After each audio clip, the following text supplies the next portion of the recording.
There's been a lot of talk of Russia lately. Not since the Cold War has there been so much tension between the world's superpowers. As we enter a new age of technology, there are new threats emerging, such as cyber hacking and modern forms of internet propaganda labeled fake news. As technology advances, drones, for example, have become so common these days that a civilian such as myself has one, and I even managed to get it to work on the very first day at the park. Based on what seems to be a similar GPS technology is the new emerging market of flying passenger vehicles, such as this drone taxi in Dubai.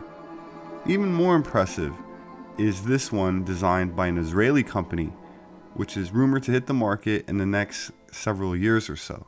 And while civilization might finally start actually resembling the futuristic Jetsons, flying cars are not Russia's greatest secret weapon, which, regardless of advances in technology, has remained the same: the timeless Russian women.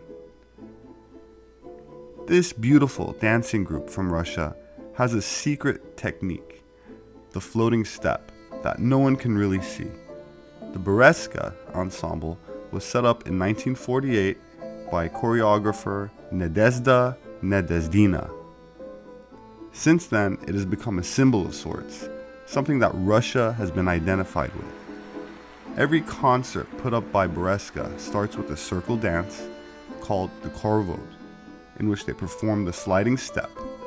What's so special about this step is that they hardly appear to move at all. They in fact seem to be standing still while the stage beneath them seems to be moving. Even the skirts worn by the dancers doesn't seem to ruffle.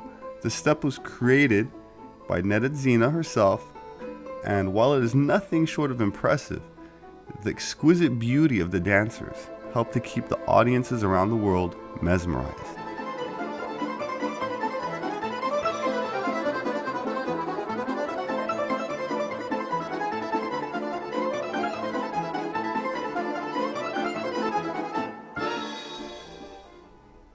The area of Russia geologically known as the steppes, which means grasslands, are anthropologically regarded as the location where Indo-European languages, advanced metals, domesticated animals, and agricultural civilization spread out during the Holocene, which means since the end of the Ice Age.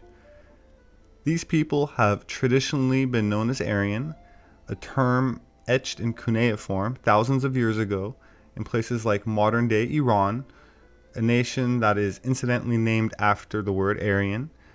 Horses are also attributed to this specific clan, which introduced Sanskrit to India, as well as swastikas, and has left its mark in China and Mongolia, Afghanistan, even as far off as Japan, and of course Germany, and anywhere else you see any one of these languages.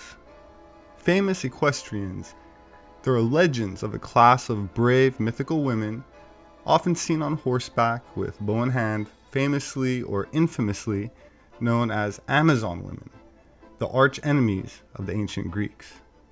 In Greek mythology, the Amazons were a race of female warriors that, according to Herodotus, were related to the Scythians, who were essentially northern Proto-Iranian nobility of the time, Aryans.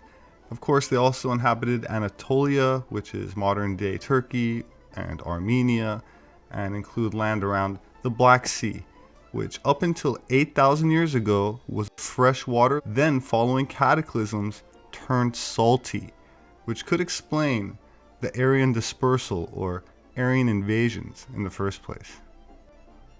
Amazonian queens and nobility show up in historical myths, such as participating in the Trojan War, or as characters in the labors of Hercules, and often depicted in art in the heat of battle with Greek warriors.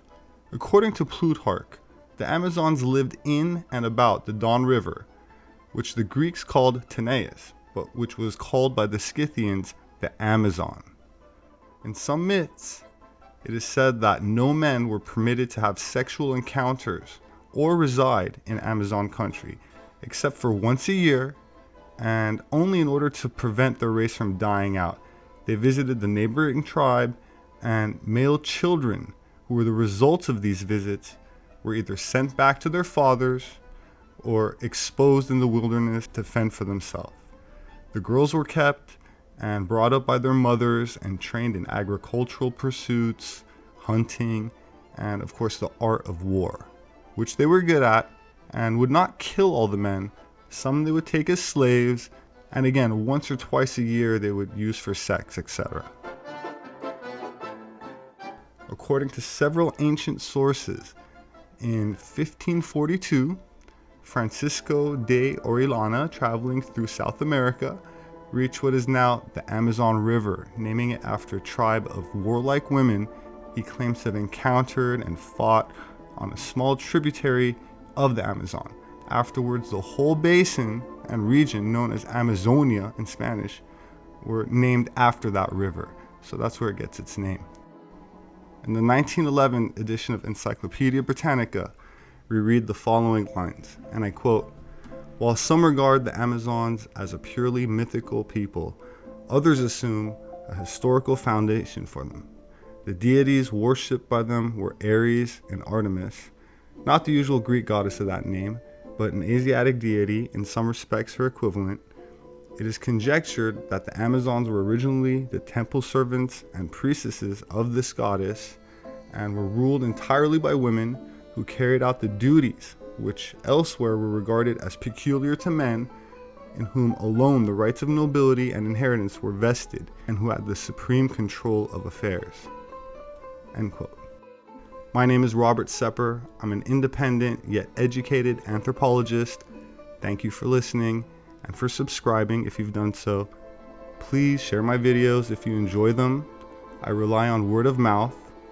Thank you to my subscribers that have donated to Atlantean Gardens, the nonprofit organization that publishes my books, available on Amazon.com, and makes these educational videos possible.